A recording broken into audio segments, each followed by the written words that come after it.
안녕하세요. 사연에 빠지다의 DJ 민영입니다. 오늘도 두 가지 사연 준비되어 있어요. 끝까지 함께 해주시고요. 구독과 좋아요 버튼도 눌러주세요. 그럼 오늘의 사연 함께 시작해 볼게요. 안녕하십니까. 저는 이제 칠순을 코앞에 두고 있는 이제 인생의 노년기에 접어든 여성입니다. 평생 장사를 하며 밥 빨아먹고 살아왔습니다. 그러다 지금으로부터 약 10여 년 전 모든 속세와의 인연을 끊고 낯선 곳으로 들어갈 때까지만 하더라도 제가 이 나이까지 살아 숨쉬리라고는 생각조차 하지 못했죠. 참 사람 죽고 사는 일이 뜻대로 되는 게 아닌가 봅니다.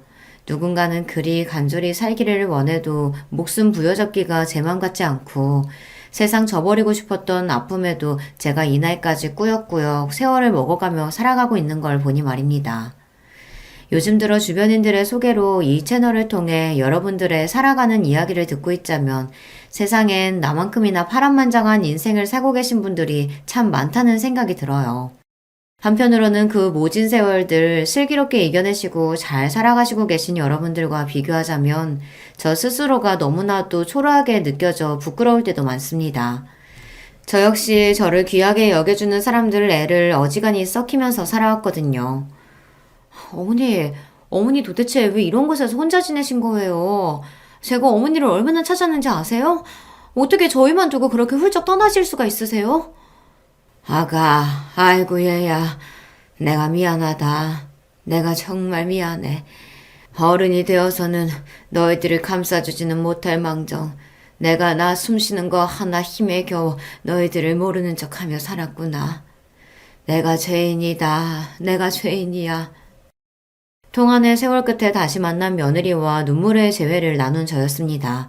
입이 10개라도 그 아이에게는 할 말이 없지만 그럼에도 불구하고 저 스스로를 위한 변명을 하자면 그렇게라도 하지 않으면 단 한순간도 제대로 숨을 내뱉을 수가 없었어요. 마음속으로 세상 버릴 각오까지 해놓고서는 저도 모르게 숨통 트일 구석을 찾았던 모양입니다. 대체 사람이 어떤 일을 겪으면 이렇게까지 하나 싶으시겠죠. 지금부터 제가 살아오면서 겪은 이야기를 들려드릴까 해요. 말솜씨 없는 부족한 늙은이의 이야기지만 잘 들어주셨으면 좋겠습니다. 젊은 나이에 남편을 만나 아들 녀석 하나 낳고 다복하게 살던 시절이 저에게도 있었습니다. 그러다 제 남편 건강이 악화된 것은 저희 아들인 선우가 채 석도를 맞이하기도 전이었습니다. 원래부터 남편이 그리 강골인 편은 아니었어요. 왜소한 체격에 바깥 활동을 좋아하기보다는 책을 보거나 서류를 들여다보는 일이 더 적성에 맞았던 남편이었습니다. 하지만 저 때만 하더라도 몸 쓰는 일은 사무직 일에 비해 다소 경시되던 상황이었고 저나 저희 친정 부모님이나 사람 점잖고 머리에 든 것도 많았던 남편과 맺어진 것을 만족스럽게 생각하고 있었습니다. 결혼 생활 역시 평온했어요. 감정 기복이 심한 사람이 아니다 보니 집에서 큰 소리 날 일도 별로 없었습니다. 시댁에서야 저희 서구 낳고 나서는 손 귀한 집에 손자까지 떡하니 안겨주었다며 며느리인 저를 예뻐해 주셨어요. 덕분에 감사하게도 시집살이 역시 모르고 살았습니다. 제 비슷한 또래의 여자들이 시어머니 시집살이에 마음고생을 적잖이 하는 사람들이 많다는 걸 생각해보면 저는 여러모로 운이 좋은 편이었어요. 비록 그런 시부모님께서도 저희 결혼한 지 얼마 되지 않아 차례로 지병으로 일찍 떠나고 마셨지만 말입니다. 결혼을 하기는 했지만 저희 나이대와 지금보다 훨씬 일찍 결혼했잖아요. 짧은 시간 안에 양친을 모두 잃은 남편의 상심 역시 컸습니다. 이 나이 먹고 우리 서구 아버지가 되었는데도 부모를 잃는다는 건 참 가슴이 휑하니 비는 기분이야. 항상 부모님께 심적으로 의지를 많이 했지만 나도 이 정도까지일 줄은 몰랐어. 그러게 말이에요. 두 분 다 참 좋으신 분이셨는데 우리 서구 커서 장가가는 것까지 봐주셨으면 얼마나 좋으셨을까. 저 역시 그런 남편을 진심으로 안타까워했습니다.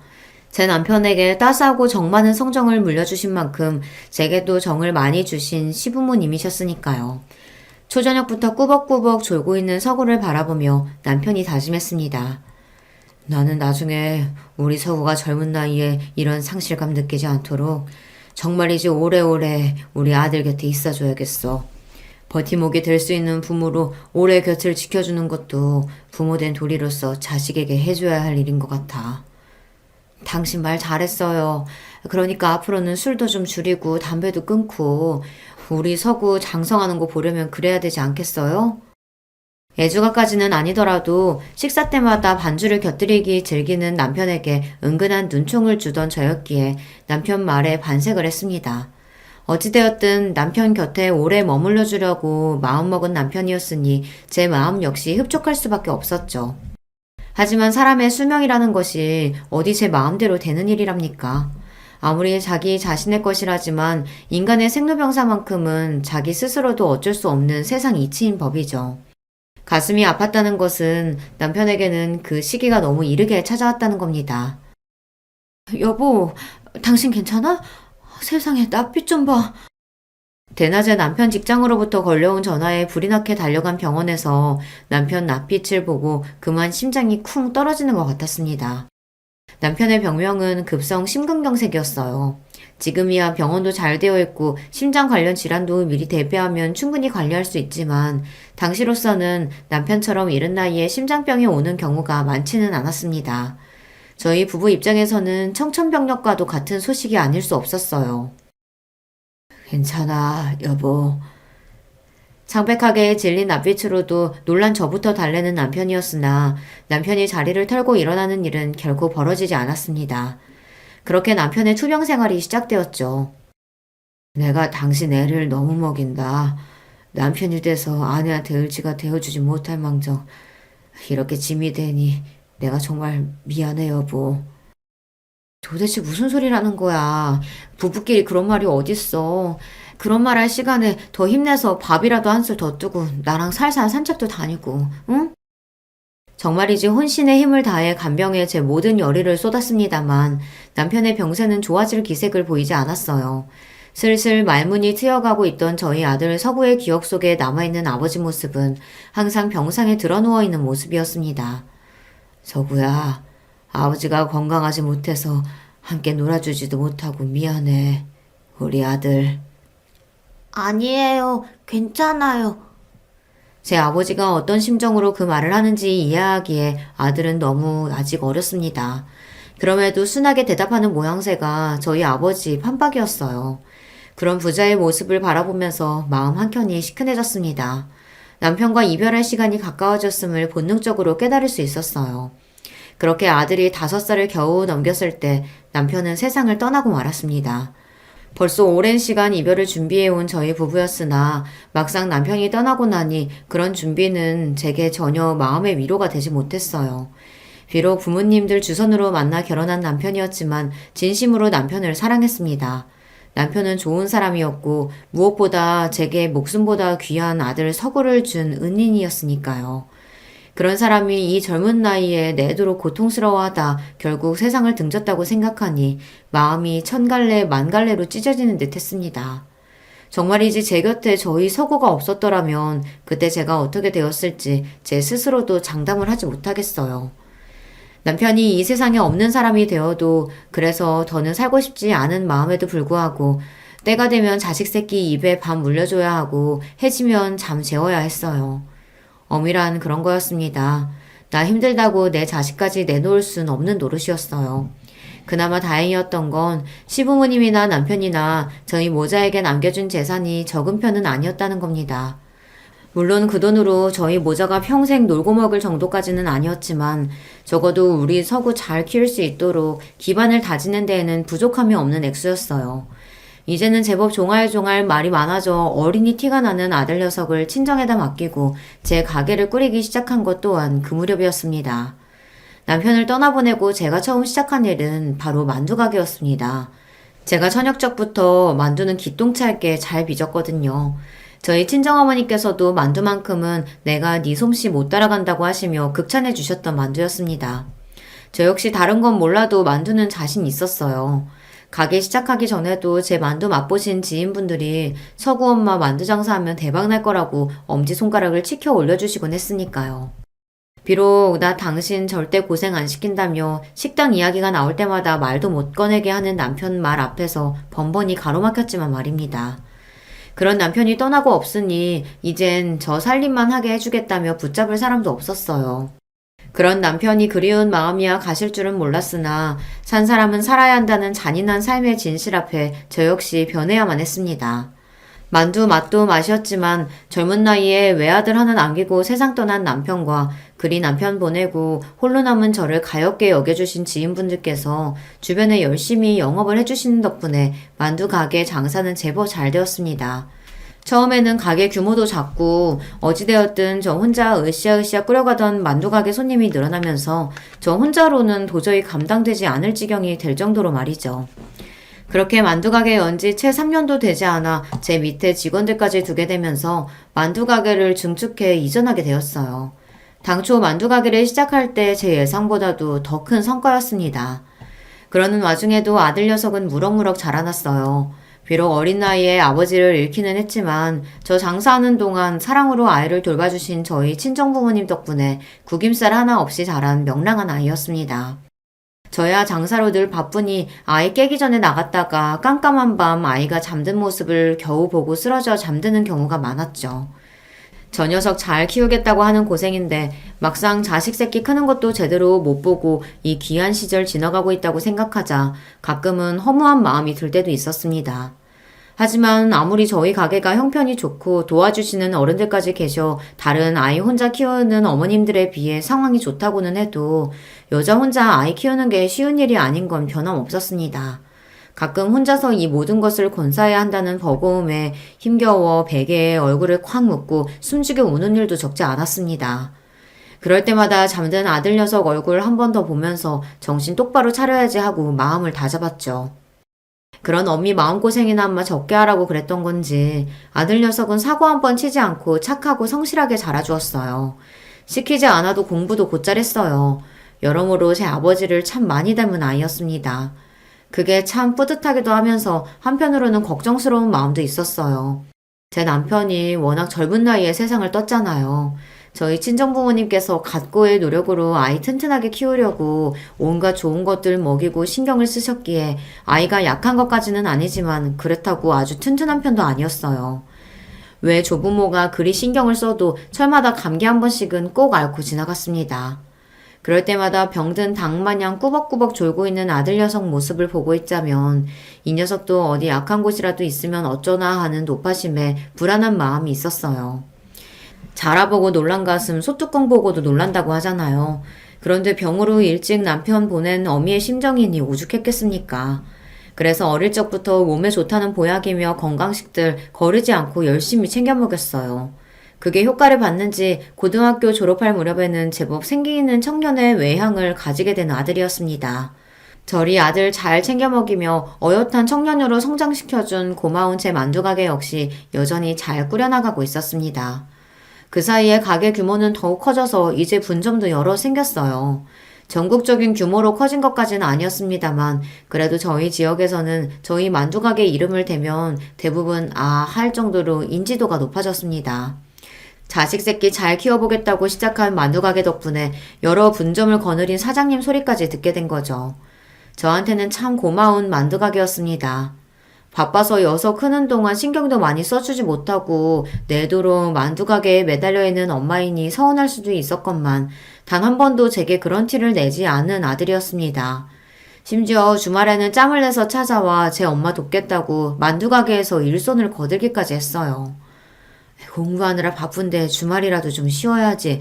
뭐 한다고 또 나왔어. 그러는 엄마는 휴일도 없이 일하면서. 나야 여기서 일하면 엄마 얼굴도 오래 보고 맛있는 만두도 얻어먹고 좋죠 뭐. 말 한마디도 어쩜 저렇게 다정하게 하는지. 엄마가 많이 신경 써주지 못했음에도 자기 아버지 닮은 다정하고 심성 고운 사람으로 자라준 것 같아 아들에게 고마운 마음이었습니다. 특히 며칠 전에 저같이 요식업으로 사업 키운 지인 모임에 갔다가 음식 장사하는 부모 부끄럽게 생각하는 자식 때문에 마음고생하는 이야기를 들었던 차였어요. 저런 아들의 효도가 더욱 기껍게 느껴졌습니다. 부모가 갖은 고생해가며 음식 팔아 자식 편하게 살게 해줬는데 고마운 줄 모르는 녀석들도 꽤 많더라고요. 그런 녀석들하고 비교하자면 저희 아들은 선녀였습니다. 가끔은 한 번을 엄마 속 썩이지 않고 반듯하게만 자라준 아들이 고민거리가 있어도 막상 제게 이야기를 하지 못하는 건 아닐까 염려스럽기도 했지만 그럼에도 착하고 공부 잘하고 무엇보다 건강하게 자라준 아들은 제 인생 가장 큰 자랑거리였어요. 녀석이 우수한 성적으로 대학에 갔을 때도 요즘 젊은이들이 그렇듯이 각고의 노력 끝에 좋은 직장에 취업을 했을 때도 마찬가지였습니다. 그 사이에 제게 누구보다 든든한 버팀목이 되어주시던 친정부모님께서도 차례로 세상을 뜨시고 이제 정말이지 이 하늘 아래 제 피부치라고는 아들 녀석 하나뿐이었습니다. 아들은 제 전생을 통틀어 가장 소중한 존재이자 삶의 이유였어요. 그런 녀석이 마치 제 성정을 그대로 닮은 며느리를 데려왔을 때도 기쁜 마음을 감출 수 없었죠. 제 며느리인 희진이는 어린 나이에 일찍 부모님을 잃고도 결코 삶에 대한 희망을 놓지 않았던 단단하고 바른 아이였습니다. 마치 제 아들 녀석과 꼭 한 쌍으로 태어난 것 같이 보기 좋은 커플이었죠. 아들이 처음으로 소개시켜준 여자친구는 첫눈에 제 마음에 쏙 들었습니다. 희진아, 우리 서구랑 일이 사이좋게 잘 지내줘서 나는 항상 고마워. 너희 둘 잘 지내는 것 외에 나는 더 바랄 게 없다. 제가 더 감사하죠, 어머님. 항상 부족한 저인데 모자란 부분보단 이쁜 부분부터 봐주셔서 정말 감사해요. 아무래도 제가 만두 사업이 잘 되기 시작하며 지역에서는 유지로 인정받게 되었어요. 든든한 친정 기반이라고는 없는 며느리 입장에서는 그런 저희 집과 자신의 환경을 비교하지 않기가 쉽지 않았겠죠. 하지만 정말이지 저한테 그런 건 아무런 상관도 없었습니다. 양친 도움 받아가며 제 안목할 수 있게 자라나는 것도 쉬운 일이 아닌데 희진이 네가 이렇게 훌륭한 어른으로 성장하기까지 얼마나 고생했을지 내가 모르지 않아. 해도 내가 감사를 해야지. 너처럼 좋은 며느리감 얻게 되었으니 우리 아들이 여자 보는 눈이 좋은 모양이다.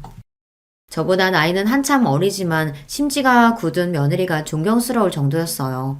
서로에 대한 예정과 신뢰로 빛나는 두 아이의 얼굴을 보며 저 둘의 앞날이 그저 순탄하기만을 빌고 또 빌었습니다. 정말 감사해요, 어머니. 아버지 저 그렇게 어릴 때 돌아가시고 엄마가 지금껏 저 키우시느라 얼마나 고생하셨는지 저로서는 헤아리기도 어렵겠지만요. 그만큼 앞으로 더 잘할게요. 저뿐만 아니라 희진이도 그런 마음은 마찬가지일 거예요. 엄마는 며느리 새 식구로 들어오면 행여나 불편할까봐 불어 거리두리 하신다는 거 알지만 정말로 안 그러셨으면 좋겠어요. 어머니 그러시면 희진이도 많이 서운할 거예요. 제가 결혼한다고 해서 제 가정 이룬다고 어머니한테서 떨어져 나가는 게 아니라 서로 의지할 수 있는 자식이 하나 더 생기는 거라 그렇게 여겨주세요. 말만 들어도 고맙다. 너나 희진이나. 어떻게 이렇게 고운 사람들이 내 곁에 있는지 내가 참 복이 넘치는구나. 결혼식 전날 밤 따스하게 말하는 아들 녀석에게 너무 고마워 눈물이 찔끔 날 지경이었지만 그럼에도 아들 내외 부담스러울 일 없도록 언행을 각별히 조심해야지 마음먹었습니다. 이런 제 결심이 무색하게 결혼 후에도 아들과 며느리는 뺀질나게 제 집에 드나들며 다소 조심스러워하는 제 마음의 거리를 좁히기 위해 노력했죠. 제가 별 수 있나요? 아마 서구나 희진이한테 저는 평생 져주는 사람일 겁니다. 결국 며느리인 희진이 역시 제 가슴으로 낳은 딸처럼 받아들이게 되었습니다.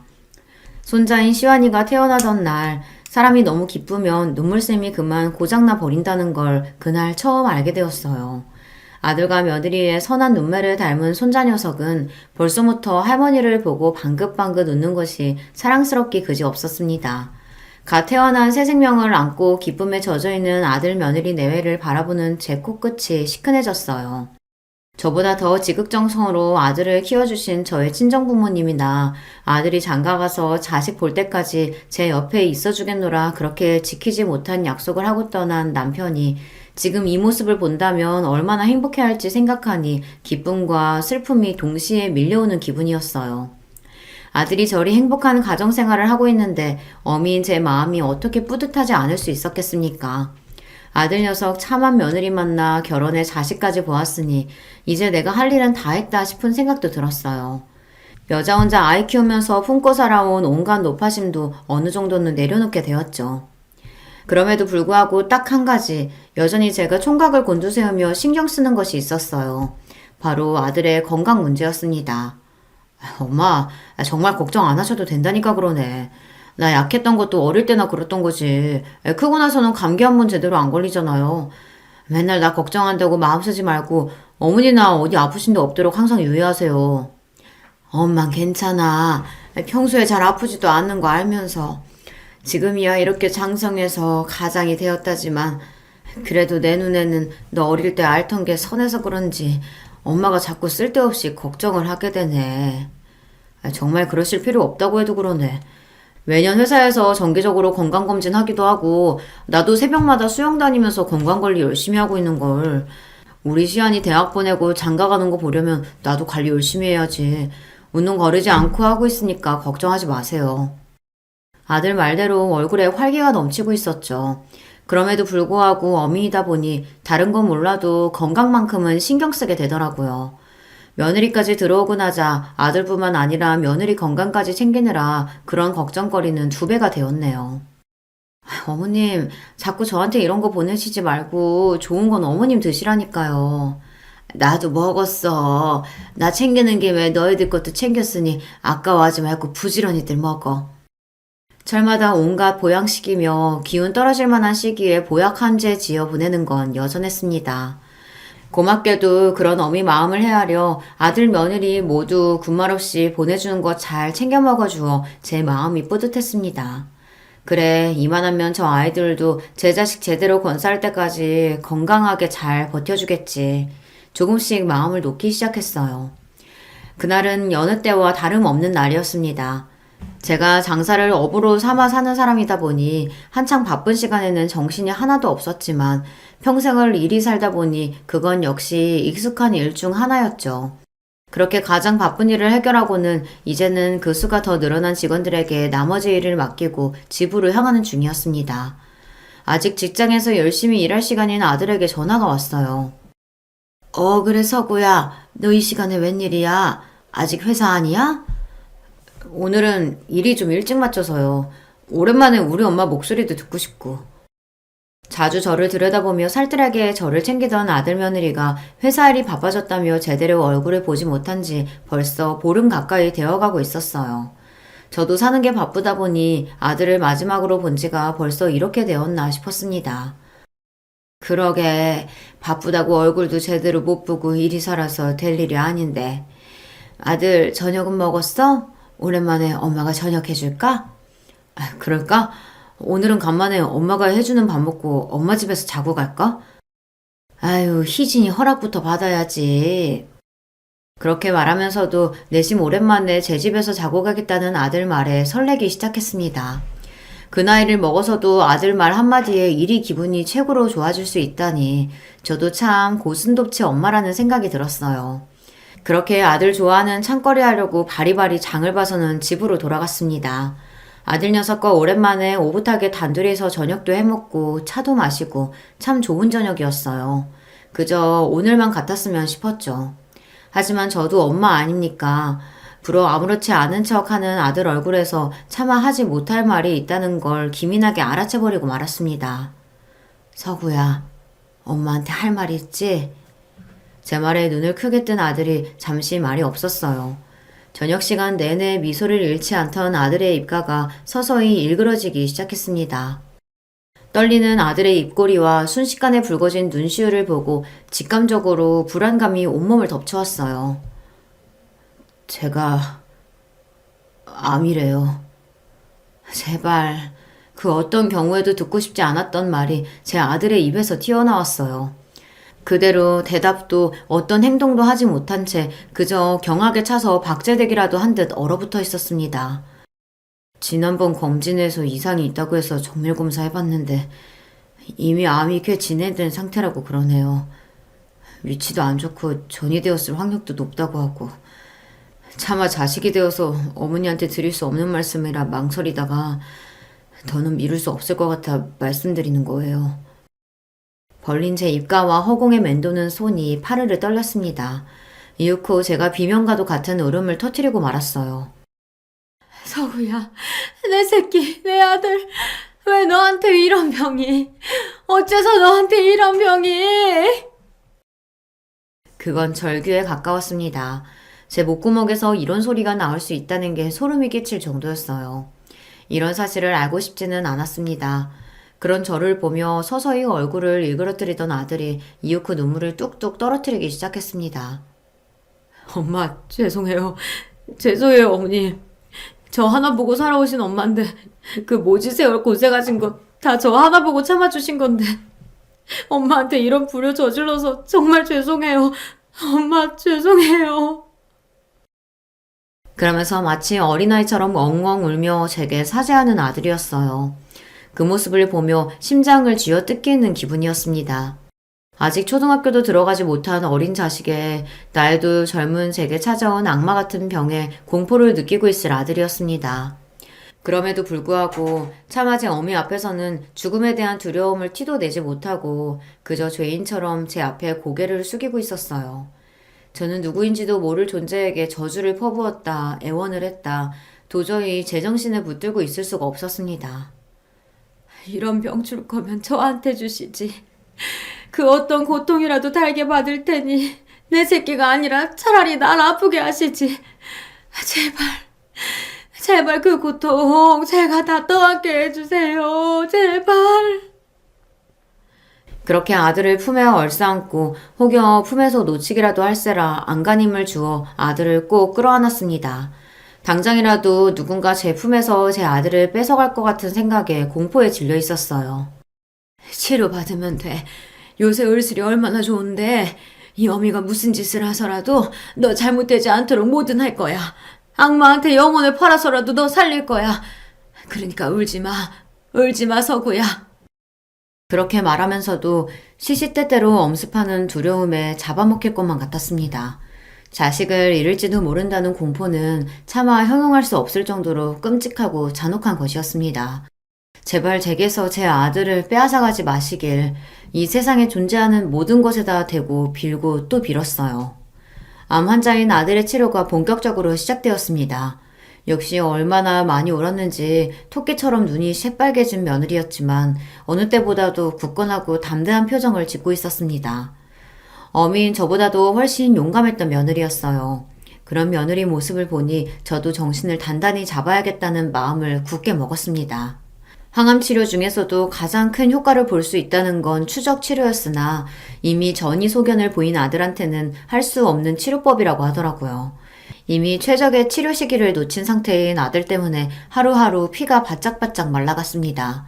평소에 건강관리에 소홀했던 아이도 아니고 정기적으로 검사를 했음에도 불구하고 사태가 이 지경까지 온 건 아들이 젊은 암 환자였다는 것도 한몫했습니다. 실제로 발병 시기도 얼마 되지 않은 걸로 추정되었어요. 나이가 젊고 건강하다 보니 암세포가 자라는 양상도 빨랐다는 게 가장 무서운 부분이었습니다.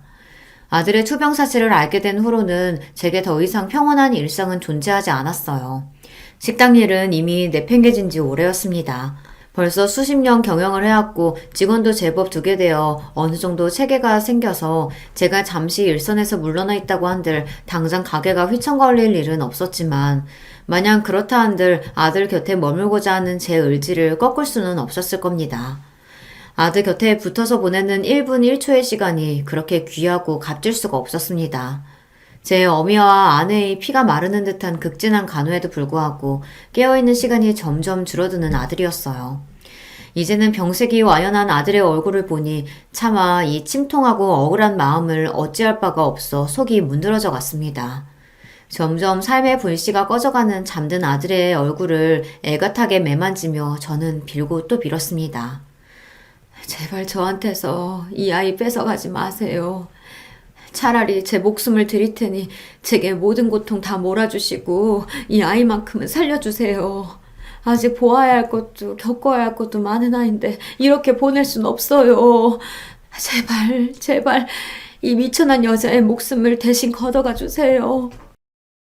온 세상 모든 것에 엎드리는 심정으로 빌고 또 빌었습니다만 그런 제 기도가 하늘에 가 닿는 일은 없었습니다. 엄마, 정말 죄송해요. 엄마한테 이런 고통을 겪게 해드려서 정말로 죄송해요, 엄마. 제발 저 떠나고 나서 너무 많이 아파하지 마세요. 엄마, 제발. 반쯤 정신이 없는 와중에도 마지막 순간까지 하나뿐인 자식을 잃고 남겨질 제 어미 걱정에 마음을 놓지 못하는 아들이었어요. 그런 아들을 제발 떠나지 말라고 부여잡고 싶었음에도 불구하고 어미가 되어 마지막까지 자식 새끼 편히 눈 감지 못하게 해서 혹여나 아이가 구천을 떠돌게 되진 않을까 무서운 마음이었습니다. 그리하여 심장을 난도질 당하는 아픔을 겪고 있었음에도 차마 떨어지지 않는 입을 열었습니다. 그래, 서구야. 내 아들. 엄마, 네가 하라는 대로 할게. 너 원하는 대로 다 할 테니까 제발 마음의 부채감 같은 거 단 한 점도 남겨두지 마. 응? 그렇게 말하면서도 도무지 이 믿기지 않는 현실을 받아들일 수가 없어 제 온몸이 벌벌 떨렸습니다. 조금 있으면 이 꺼질 것만 같은 숨소리조차 들을 수 없을 거라고 생각하니 벌써 제가 죽을 것만 같은 기분이었어요. 옆에서 남편의 임종을 지키고 있는 며느리 역시 제정신이 아닌 것 같았습니다. 이 순간만큼은 아들의 투병 생활 내내 이를 악물고 정신력으로 버티던 며느리도 차마 제 몸을 가눌 수 없는 것만 같았습니다. 벌벌 떨리는 며느리의 몸을 꽉 끌어안은 제 몸 역시 떨림이 멈추질 않았습니다. 그렇게 아들의 손에서 완전히 힘이 빠져나갈 때까지 목에서 피가 나도록 울음을 삼키고 또 삼키며 온 가족이 아들을 부여잡았습니다. 이렇게 간절한 마음으로 붙들고 있으면 잠시나마 아들이 좀 더 머물러 주기라도 할 것처럼 말이죠. 하지만 끝내 그런 일은 일어나지 않았어요. 그렇게 저는 제 평생의 사랑이자 제 인생의 버팀목이었고 나 자신보다도 더 귀중한 존재였던 아들을 떠나보내게 되었습니다. 막상 아들이 떠나고 나니 이 모든 현실이 제 것같이 느껴지지 않았어요. 아들이 떠났다는 것은 다 거짓말이고 갈 곳을 잃은 제 정신이 꿈속을 배회하는 것이 아닐까 그런 망상까지 하게 되었습니다. 저도 저지만 며느리 역시 실신하기 직전이었어요.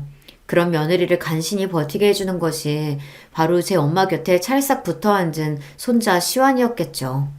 제가 남편을 잃고 혼자 남겨졌을 때 제 아들 서구 때문에 간신히 목숨을 지켜낸 것처럼 그때의 며느리도 그럴 거였습니다.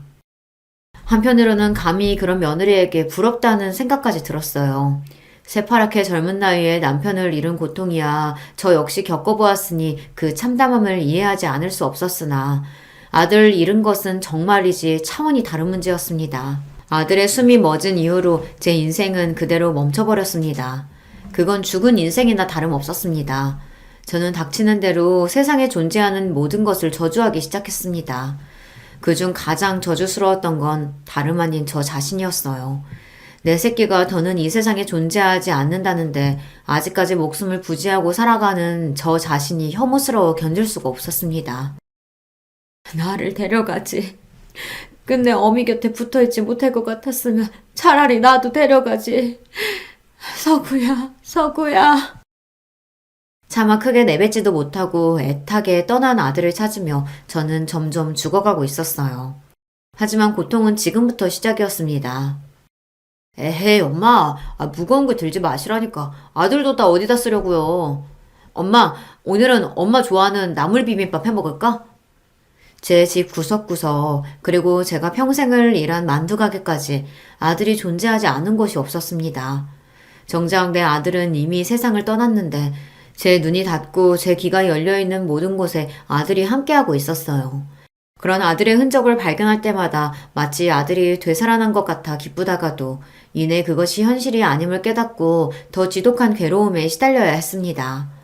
애초에 제 몸으로 품어 제가 이 세상에 내놓은 아이가 아닙니까? 이미 장례식을 치러 세상과의 이별을 알렸다 할지라도 그게 어미인 저와의 이별이 될 수는 결코 없었습니다. 그렇게 집착적으로 아들의 흔적에 매달리며 저는 모든 삶의 의욕을 잃고 하루하루 그저 메말라 갈 뿐이었습니다. 어머님, 이러시면 어머니 걱정에 서구씨 정말 눈 못 감아요. 내키지 않으셔도 제발 한 술이라도 더 뜨세요. 네? 자기도 남편 잃고 숨쉬는 매 순간이 괴로울 텐데 자식 잃고 사람꼴이 아닌 시어머니를 살려보겠다고 발을 동동 구르는 가여운 며느리였습니다. 자식 먼저 앞세우고 살 자격도 없는 저 같은 못난 시어미 걱정에 눈시울을 붉히는 며느리 볼 낯이 없었어요. 그 옆에서 아버지의 죽음을 완전히 이해하지 못하지만 제 어머니와 할머니가 감당할 수 없는 슬픔에 잠겨있는 모습을 지켜보는 손자는 또 어떻고요. 먼저 자식 앞세운 것도 모자라 남아있는 며느리 손자에게까지 제 존재가 민폐되는 것 같아 제 목숨이 그리 하찮고 보잘것없게 느껴질 수가 없었습니다.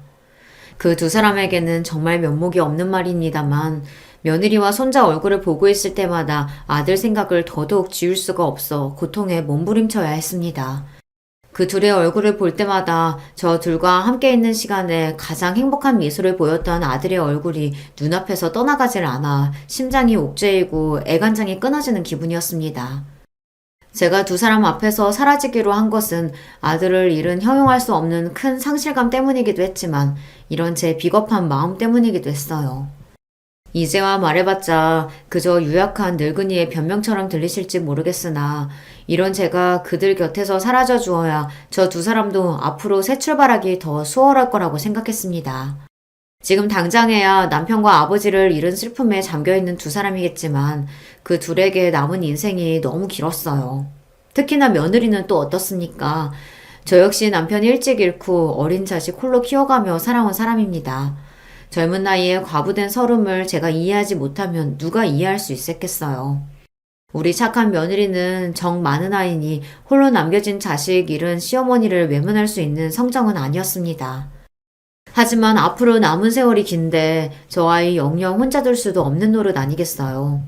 그렇다면 언젠가 저 아이 제가 하는 모습을 지켜봐야 할 텐데 저로서는 도저히 그걸 지켜볼 자신이 없었습니다.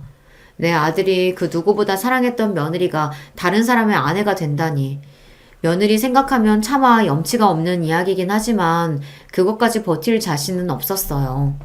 며느리한테도 새로 시작하는 마당에 이미 떠난 남편의 혼자 남겨진 어머니와 가깝게 지내면 얼마나 마음이 불편할지 혹여나 그의 인생의 짐이 될까 싶어 두려웠습니다. 며느리와 손자 몰래 제 신변을 정리하기 시작한 것도 그래서였습니다. 제 복에 넘치는 행운이라 여겼던 제 사업의 성공 역시 더는 제게 기쁨으로 다가오지 않았습니다. 이치에 맞는 소리가 아니라는 건 알지만 내가 욕심을 조금 덜 부렸다면 혹시 내 아들 데려가지 않으시진 않았었을까 하는 말도 안 되는 생각까지 들 정도였어요. 세상 모든 일이 내 아들 데려가기 위한 일이었던 건 아니었을까 거의 망상에 가까운 생각들에 사로잡히기도 했습니다. 벌려놓은 사업장이 여러 곳이다 보니 본래 제대로 정리를 하고자 하면 긴 시일이 걸릴 일이었어요. 하지만 우리 서구 먼저 보내고 제가 얼마나 고통스러운 시간을 겪고 있는지 알고 계실 제 지인분들께서 두 팔 걷고 도와주신 덕분에 생각보다 정리를 수월하게 마칠 수 있었습니다. 넘길 수 있는 것들은 넘기고 정리할 것들은 정리하고 와중에 새로운 사장이 들어오더라도 기존의 직원들 고용을 보장해주겠다는 확답까지 받아내고 나서야 저는 모든 일에서 손을 뗄 수 있게 되었습니다. 그렇게 정리하고 나니 자산이 50억가량 모여있더라고요. 저희 집 일 봐주던 변호사를 통해 저 떠나면 바로 모든 재산을 며느리와 손자 앞으로 남겨놓도록 했습니다. 못난 시어미는 차마 이 버거운 현실을 견딜 수 없어 너희들 앞에서 사라지지만 그럼에도 남겨준 이 재산이 그 아이들 앞길에 조금이나마 고통을 덜어주기를 부디 내 사랑하는 며느리와 손자가 편히 살 수 있게 되기만을 바라고 또 바랬습니다. 그렇게 저는 며느리에게 한마디 마지막 인사조차 건네지 못한 채 그들 곁을 떠나고 말았습니다. 제가 떠나온 곳은 이제는 주민 하나 살고 있지 않다는 무인도였어요. 본래 10년 전까지만 하더라도 몇몇 주민들이 남아있었으나 다들 고령으로 떠나시고 빈집만 남겨지게 되었다는 겁니다. 사실 제가 제대로 살고자 하는 마음이 있었더라면 제 귀한 며느리와 손자 남겨놓고 어떻게 그 먼 곳까지 갔겠습니까? 섬에 들어갈 때까지만 하더라도 저는 정말이지 딱 세상 버리고 싶은 마음뿐이었습니다. 나이도 있으신 분이 혹시 어디 편찮으시기라도 하면 어쩌시려고 저런 외진 섬으로 들어가세요. 그냥 바다 구경이나 왔다 생각하시고 한 바퀴 돌아보시고 나가시죠. 저를 섬까지 데려다 주신 선장님께서 걱정스러운 얼굴로 저를 바라보며 말씀하셨어요. 그 말을 듣자 그래도 저 섬에서 그냥 쓰러져 버리는 것도 나쁘지 않겠다는 생각이 들었습니다. 이제와 이 비루한 목숨 아까울 게 뭐라고 차마 스스로 끊지도 못하는 목숨 이대로 끊기면 우리 아들에게 닿을 수 있을까 생각했어요. 세상 모든 수심이란 수심은 다 떠하는 듯 얼굴꼴이 말이 아닌 나이든 여자가 무인도로 가자는데 그분도 걱정을 안 하실 수 없었겠죠. 하지만 그런 낯선 이의 친절을 감사한 마음으로 받아들일 마음의 여유조차 없는 저였습니다. 대꾸 없이 묵묵히 망망대해만 처연하게 바라보는 저를 보며 결국 성자님도 쯧쯧 혀를 차셨습니다. 저를 무인도에 내려놓은 선장님도 이내 떠나고 마셨어요. 그래도 그분이 참 인정이 많으신 분이에요. 반쯤 정신이 나가 섬으로 들어갔는데 제가 무슨 섬에서 살만한 채비를 제대로 했겠습니까? 선장님이 제 집 옆에 슬그머니 내려놓고 간 박스 안에는 간단한 요깃거리부터 랜턴이나 작은 모종삽 같은 섬살이 필수품들은 물론 본인 연락처가 담긴 쪽지까지 담겨 있었습니다.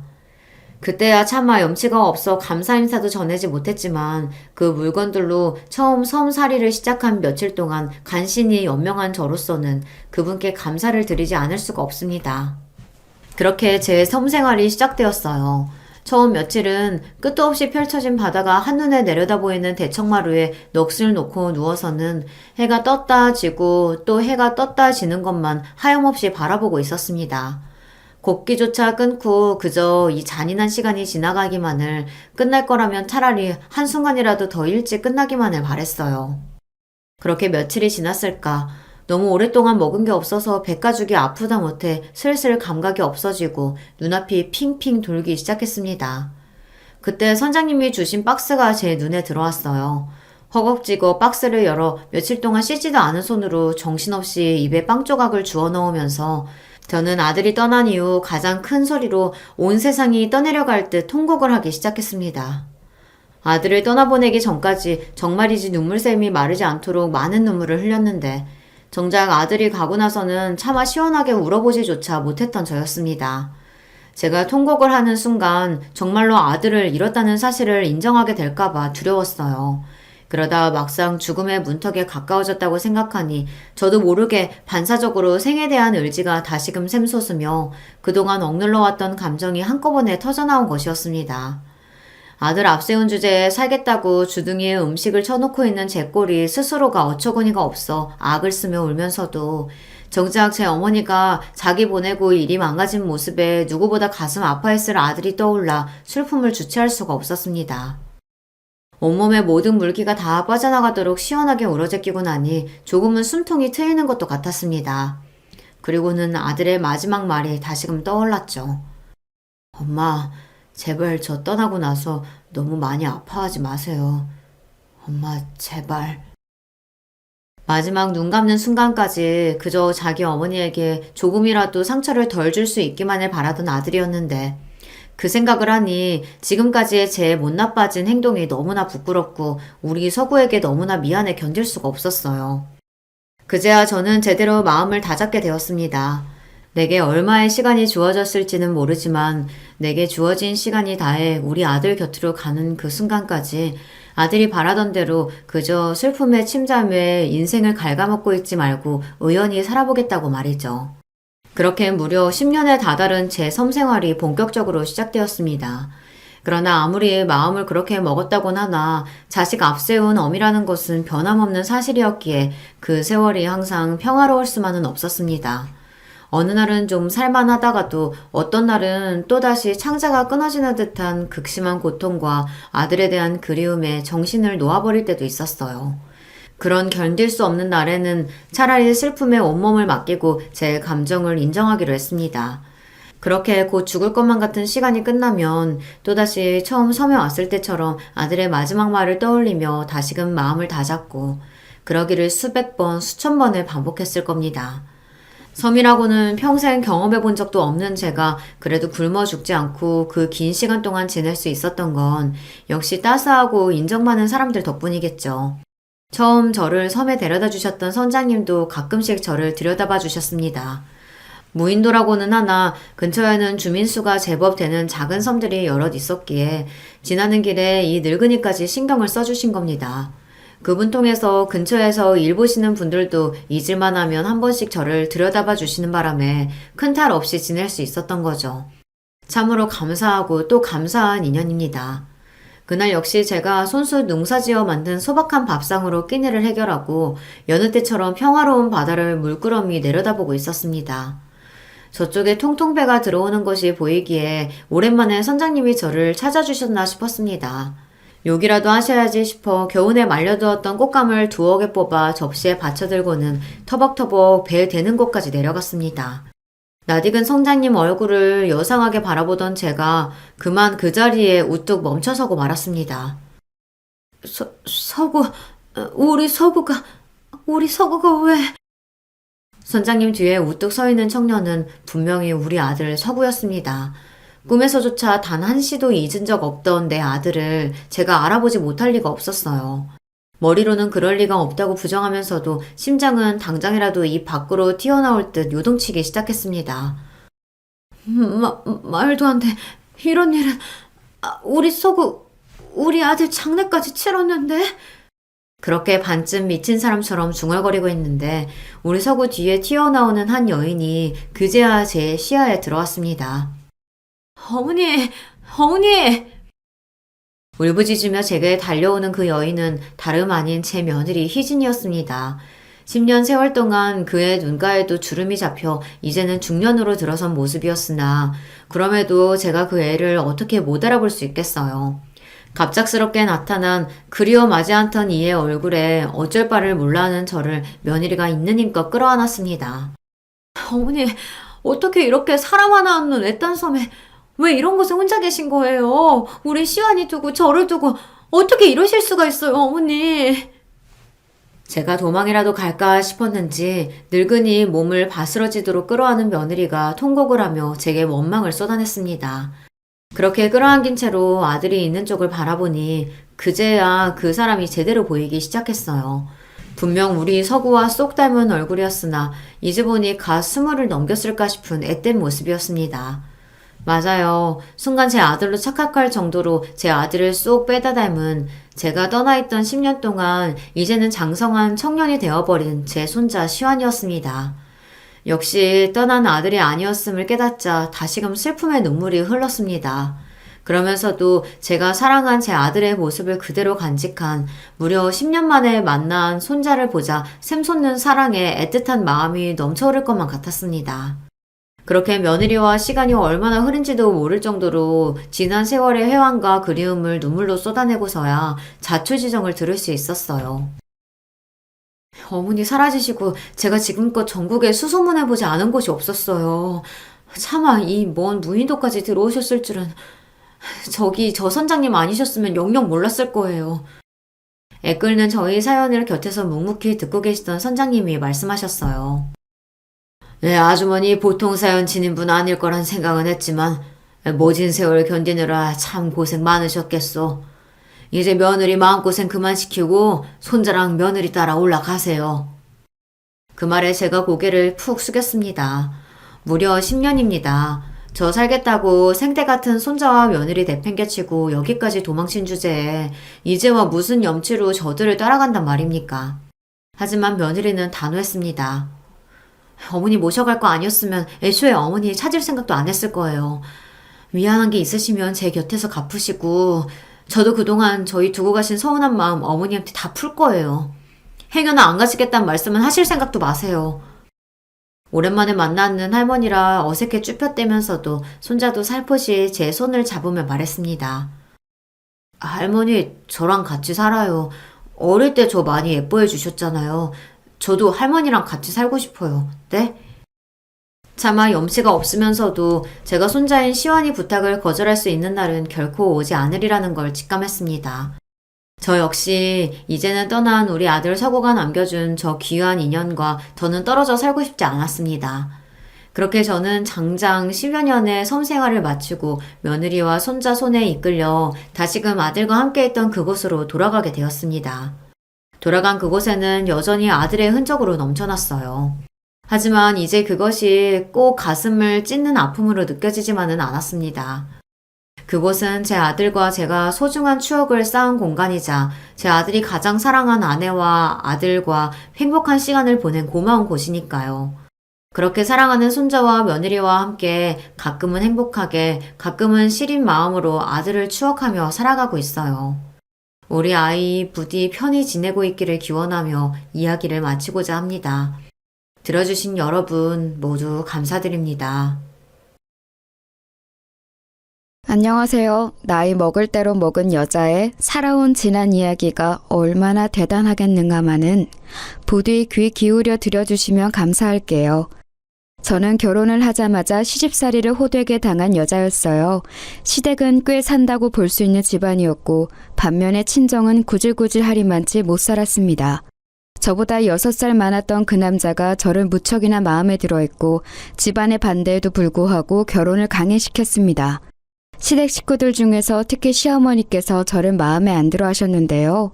며느리 된 입장에서는 가장 어려운 상대가 시어머니이기에 하필 저는 잘못 걸린 것이었죠. 저를 들들 볶으셨고 못살게 구셨어요. 인간은 적응의 동물이라는 표현처럼 저는 그 생활에 점차 무뎌져 갔습니다. 가슴속에는 서러움 가득한 피멍이 들었지만 적어도 겉으로는 내색을 하지 않고 시어머니께서 뭐라고 하시든 네 하고 말 정도의 의연함을 갖추게 되었죠. 살다 보면 사라지는 게 결혼 생활이라고 여겼어요. 단 하나의 커다란 문제에 직면하기 전까지는 그랬네요. 가장 힘든 문제, 그것은 바로 제가 아들을 낳지 못했다는 것입니다. 저는 딸만 하나 낳았거든요. 낳는다는 게 기껏 꼴랑 딸년 하나 낳아놓고서 몸 아프다고 오만 유세 지랄을 다 떨더니 그 이후로는 임신도 안 하고 자빠졌네. 그래가지고 대관절 어느 세월에 우리 집 아내 대를 이을 떡두꺼비 아들을 낳을 거야? 뭐 이딴 게을러 빠진 것이 다 있어? 제가 둘째를 임신 못하는 상황을 두고 게을러 빠졌다고 욕을 하신 시어머니. 지금 생각하면 그 지독한 압박감과 스트레스 때문에 임신이 계속 안 되었던 거라고 판단이 됩니다. 하지만 그때는 그런 걸 재고 따져볼 여유 따위가 없었네요. 그저 아들을 낳지 못한 죄인이었을 뿐이에요. 그나마 다행인 게 있었다면 제 딸 미향이가 영특했으며 공부를 꽤 잘하는 아이였다는 겁니다. 또래보다 확실히 똑부러지고 머리가 좋아서 저를 웃음 짓게 만드는 존재였죠. 남편이 시댁 집안 전체에서 가장 머리가 좋다고 볼 수 있는 사람이었어요. 유일하게 가방끈이 길기도 했고요. 아마도 그런 남편의 머리를 제 딸이 물려받은 듯 싶었습니다. 그건 저만의 추측이 아니었는지 시어머니를 비롯한 오만 10대 식구들이 전부 제 딸 미양이가 똑똑한 건 친탁을 해서이며 외탁은 전혀 안 한 거라고 입을 모았어요. 제 공은 전혀 없다는 걸 말하고 싶었던 거였겠죠. 머리는 몰라도 외모는 분명히 저를 더 닮은 미양이었는데 그 점을 아무도 짚어주지 않았습니다. 그리고 제가 믿고 의지하려던 남편은 저에게 배신을 안겨주었어요. 바람이 난 것이었습니다. 저보다 3살 어린 여자였고 집안 형편 또한 저보다 좀 더 나았어요. 술에 취해서 귀가를 한 남편이 잠꼬대로 웬 낯선 여자의 이름을 불렀을 때 바로 그때부터 저의 슬픈 의심이 시작됐었는데 아니라고 믿었건만 결국은 바람이 맞았습니다. 그 이름의 여자와 바람이 난 것이었고 둘이 나란히 팔짱을 끼고 걸어가다가 저를 딱 마주치고 말았어요. 저는 동네에서 제법 친하게 지냈던 애기 엄마가 다른 동네로 이사를 가서 한번 놀러 오라고 초대를 해주었기에 그 동네에 가본 것이었어요. 그랬다가 운명처럼 남편의 바람 현장을 목격한 것입니다.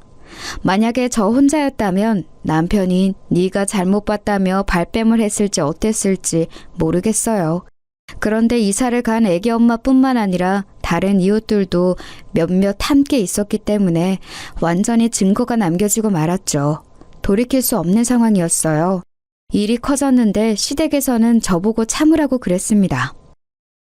남자가 살다 보면 바람도 날 수 있는 거지. 네가 2번까지는 참아라. 너는 뭐 잘난 게 있다고 내 아들이 바람이 났다며 그걸 분해하면서 누나를 부라려?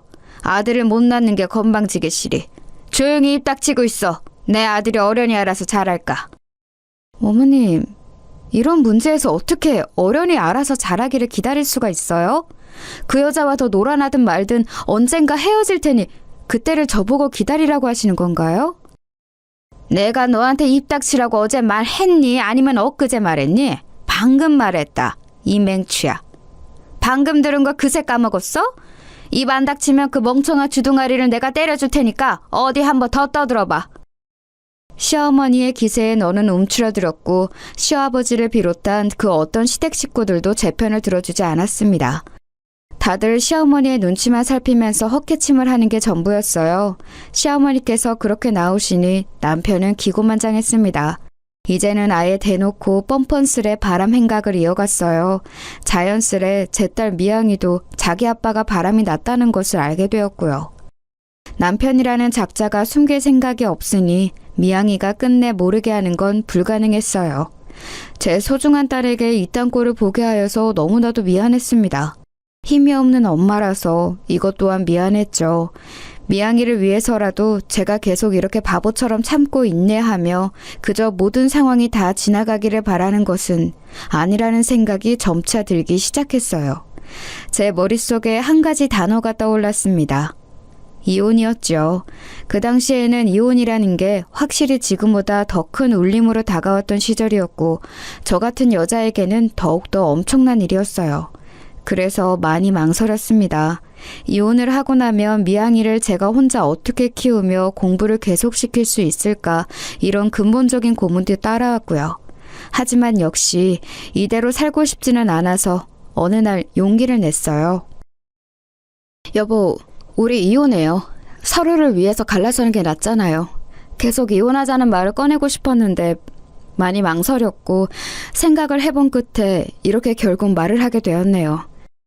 이혼을 고민하는 과정에서 내가 당신을 사랑하기에 놓치고 싶지 않다는 바람은 없었어요. 그저 가정을 지키고 싶다는 것과 우리 딸 미향이를 위하는 마음만 있었을 뿐이죠. 나는 이미 당신을 사랑하지 않은 지 오래된 것 같아요. 그건 당신도 마찬가지겠죠. 그러니까 이혼해요. 이혼? 그래, 뭐 좋아. 나쁠 거 없지. 그런 파격적인 제안을 먼저 해줘서 내 입장에서는 고마울 따름이야. 그런데 내가 아니라 당신 입에서 이혼이라는 소리가 먼저 나왔다는 게 나한테는 무척 모욕적이야.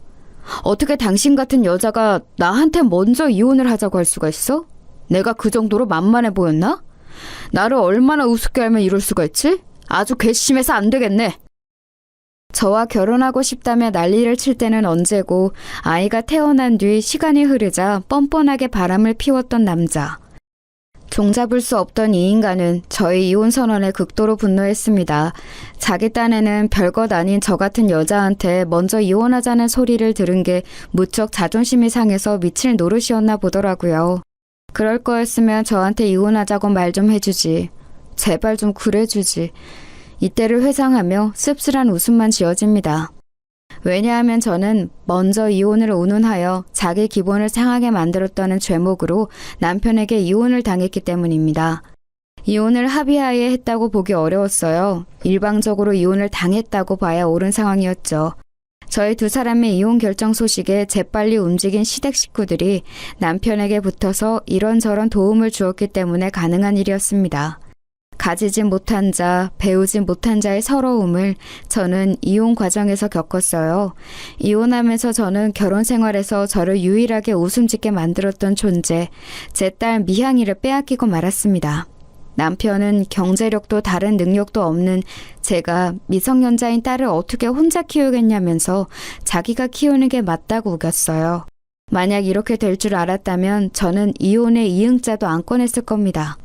바람난 남편이 딸을 원하지 않을 줄로 알았건만 상황은 제가 예상한 대로 흘러가지 않았던 거예요. 각자가 자기 밥그릇 챙기기에도 벅찬 친정에 도움을 요청할 수는 없었어요. 저는 억지로 우겨대는 남편의 마음을 돌려보고자 시어머니께 간청했습니다. 어머님, 제발 미양이는 제가 키울 수 있도록 해주세요. 제가 아이 엄마잖아요. 동네 사람들한테 제가 언뜻 들은 적이 있는데 아이가 어린 상태에서 부부가 이혼을 하면 보통 엄마 쪽에 양육권이라는 걸 갖는다고 그랬습니다. 제가 미양이를 키우는 게 당연해요. 그런데 그이가 너무 완강하게 우겨대니까 혹시 이 싸움이 길어질까 봐서 그게 걱정이에요. 그러면 길어지는 부모의 이웃 싸움에 미양이가 얼마나 상처를 받겠어요. 그러지 않도록 해주세요. 네? 어머님이 제발 그이의 마음 좀 돌려주세요. 어머님도 그이가 새 출발하기를 원하시잖아요. 다 알고 있어요. 뭐 그건 그렇긴 한데 미양이가 기집애라서 그거 하나가 좀 걸릴 뿐. 애가 똑똑하잖아. 자기 아빠 닮아서 공부를 퍽 잘하는 것 같던데. 솔직히 내가 보기에는 내 아들보다 공부를 더 잘하는 것 같기도 하고. 아무튼 너하고 네 딸은 달라. 네 딸은 우리 집안의 피를 강하게 받았어. 지금 그게 무슨 말씀이시죠? 설마 미양이를 제가 키우는 것을 어머님도 반대를 하시겠다는 그건 아니시죠? 너도 잘 생각해라. 공부 잘하는 딸 대학까지 잘 보내고 싶으면 그 안 돌아가는 대가리를 잘 좀 굴려보라고. 네가 데리고 키워봤자 뭘 어떻게 잘해줄 수 있는데. 애가 공부하다가 모르는 게 있다고 물어보면 대답을 해줄 수 있기를 해. 아니면 그런 궁금증 싹 다 가시게 해줄 좋은 학원을 여러 군데 보내줄 수 있기를 해. 하나밖에 없는 딸 자식 앞길 망치지 말고 생각 잘하는 게 좋을 거야. 나도 솔직히 내 아들이 애 딸린 이혼남 되는 거 싫은데 내 손녀에 대한 일망의 정, 안타까움 이런 게 있어서 하는 소리야. 미양이 입장에서는 너랑 사는 게 장기적으로 독이야. 독! 그것도 맹독! 그야말로 청천벽력이었습니다. 그 소리를 듣는 순간 억장이 무너지더라고요. 저와 같이 살다가 꼭 저처럼 구질구질한 인생을 살게 되는 미양이의 미래가 눈앞에 그려졌고 저는 좌절감에 털썩 주저앉고 말았습니다. 시어머니께서는 그런 저에게 혀를 끌끌 차신 뒤 냉정하게 돌아서셨죠. 그게 제가 시댁에 갔던 마지막 날이었고 시어머니를 마지막으로 뵌 자리였습니다. 터덜터덜 집까지 그 먼 거리를 걸어가면서 저는 생각하고 또 생각했어요. 무엇이 제 딸을 위한 길일까 한참을 생각해본 끝에 제 욕심을 접기로 했습니다.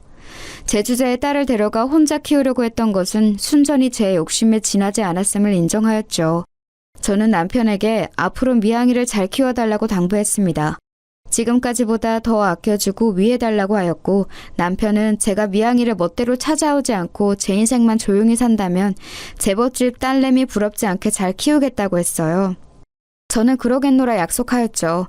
이혼은 그렇게 마무리되었습니다. 남편에게 이혼 이야기를 꺼낼 때 상상하였던 그림과는 정반대였네요. 당당하게 미양이를 데리고 제2의 인생을 개척하러 떠나는 저의 모습을 잠시 그렸었건만 현실은 저 혼자 비참하게 떠나는 모습이었어요. 제 딸 미양이는 그런 저를 붙잡았습니다. 엄마, 왜 저를 두고 가세요? 저도 데리고 가세요. 엄마 없이 앞으로 저 혼자 어떡하라고? 혼자라니 네가 혼자야. 아빠가 계시잖아. 앞으로 아빠하고 잘 지내면 돼. 싫어요. 저는 엄마하고 살 거예요. 아빠 말고 엄마와 살고 싶다고요. 엄마, 그냥 저도 데리고 가주시면 안 돼요? 땡깡 부리지 않을게요. 밥 투정도 안 할게요. 사고도 안 칠 거고 그냥 조용히 공부만 열심히 할게요. 그러니까 제발 저 좀 데리고 가주세요. 네? 아니, 안 돼. 왜냐하면 내 인생에는 네가 필요 없기 때문이야. 네가 있으면 걸리적거려. 나도 이제 내 인생 좀 멋지게 살아보고 싶은데 네가 끼어들면 그게 어려울 것 같거든. 그러니까 너를 데려갈 수 없어. 앞으로 네가 어떻게 살든 나는 상관 안 할 테니까 열심히 잘 살아. 나는 나대로 잘 살아갈게. 엄마, 제가 혹시 엄마한테 잘못한 거라도 있었어요? 죄송해요. 다시는 안 그럴 테니까 용서해 주세요. 저 두고 가지 마세요. 엄마! 미양이가 울면서 외쳤지만 저는 냉정하게 돌아섰습니다. 저를 잡는 손길도 떼어냈고요. 그리고 집에서 한참 멀어지고 나서야 길바닥에 주저앉아 머리가 깨질 것처럼 아파올 때까지 울었습니다. 지나가던 사람들이 놀라서 저에게 다가왔다가 제가 가슴을 치면서 울자 안 됐다는 말들을 하면서 물러갔지요. 누가 보든 뭐라고 하든 상관이 없었어요. 지금 이 순간 제가 세상에서 가장 못난 엄마가 되었다는 사실만이 남아서 제 가슴을 후벼 파고 있었습니다. 저는 분명 제가 원할 때 미양이를 보지 못하고 살아갈 텐데 언제 어느 때에 다시 볼지 모르는 모녀 관계였고 남편은 금세 재혼을 할 사람이었으니 미양이에게는 계모가 생길 예정이었죠. 그러니 제가 최대한 아무렇지 않게 구는 것이 미양이를 위한 길이라고 생각했어요. 그래야 제가 없는 생활에 이를 악물고 적응하면서 살아갈 테니까요. 제가 미적지근하게 굴면 괜히 자기 아빠와 계모를 원망하면서 어긋날까봐 그게 걱정됐습니다. 미양이를 위해서 그렇게 행동을 한 것이었지만 너무 큰 상처를 줘버린 걸까봐 후회도 조금 됐었네요. 하나뿐인 자식에게 미움을 받아버렸다는 것 정도는 괜찮았어요. 이건 아무렇지 않았어요. 가족에게 미움받는 건 이미 남편과 시댁 식구들이 저에게 선사해준 바가 있었으니 익숙했죠. 다른 건 어찌되든 상관없으니까 내 딸 미양이만 건강하게 행복하게 자기 꿈을 멋지게 펼치면서 그렇게 살 수 있으면 좋겠다. 그러면 내가 여한이 없을 거야. 눈물을 훔치며 일어난 저는 반쯤은 의도치 않게 펼쳐진 제 인생의 이막을 향해 걸어나갔습니다. 저는 우선 시골에 사는 친정언니 집으로 갔어요. 거긴 형부의 고향이기도 했죠.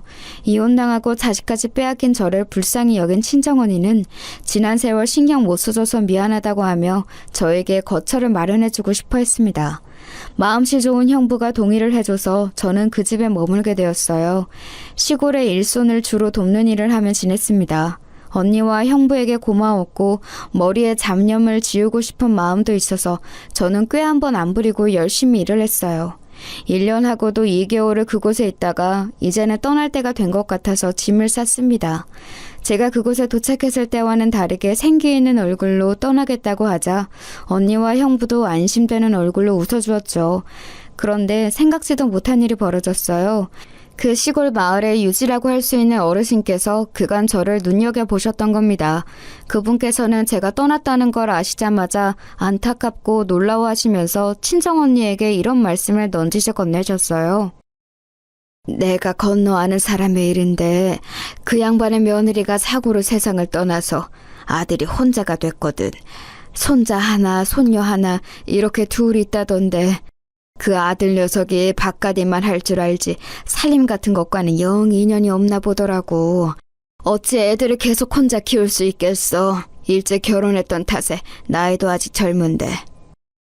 그러니까 저를 그 지인의 아들이라는 사람과 붙여주고 싶다는 의미였습니다. 친정언니에게서 그 이야기를 전해들은 저는 황당무계한 이야기라고 생각했고 그대로 대답을 해주려고 그랬어요. 하지만 뭔가 제 입에서 머뭇거림이 먼저 나갔습니다. 거절의 말이 얼른 안 나가더라고요. 아주 이상한 일이었죠.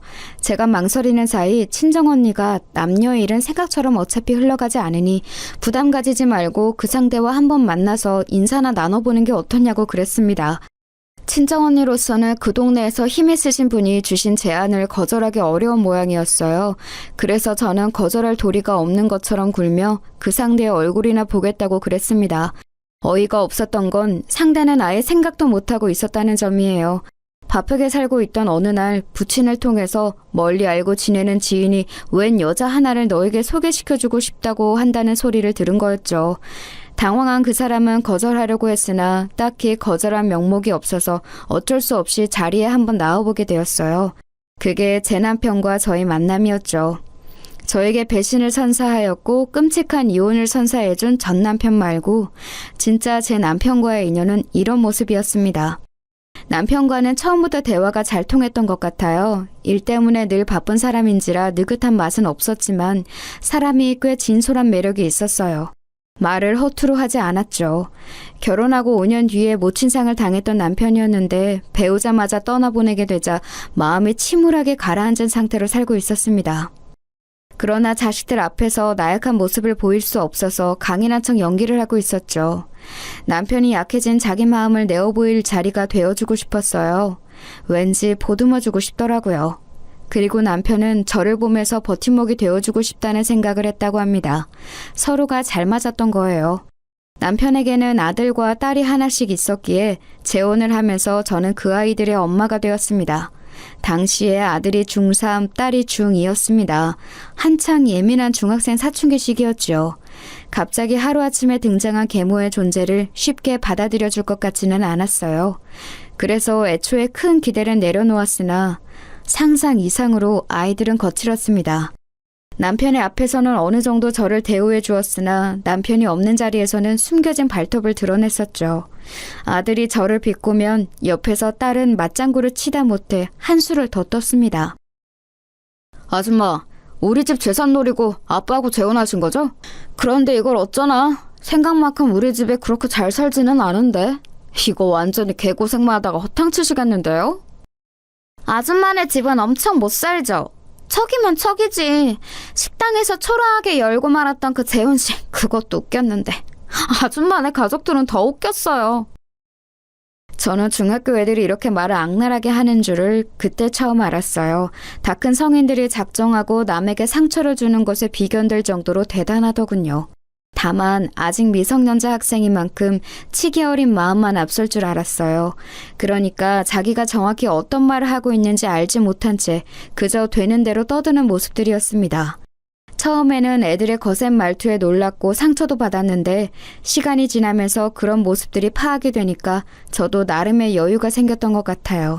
남편이 걱정을 할까봐 굳이 그런 것들을 다 알리지 않았던 게 초반의 이유였다면 적응을 마치고 나자 제 선에서 애들을 상대하고 싶다는 생각이 들어서 남편에게 이런 것들을 다 말하지 않았습니다. 마음껏 비웃고 저를 조롱하는데도 제가 의연하게 웃어 보이자 애들은 점차 주춤대기 시작했어요.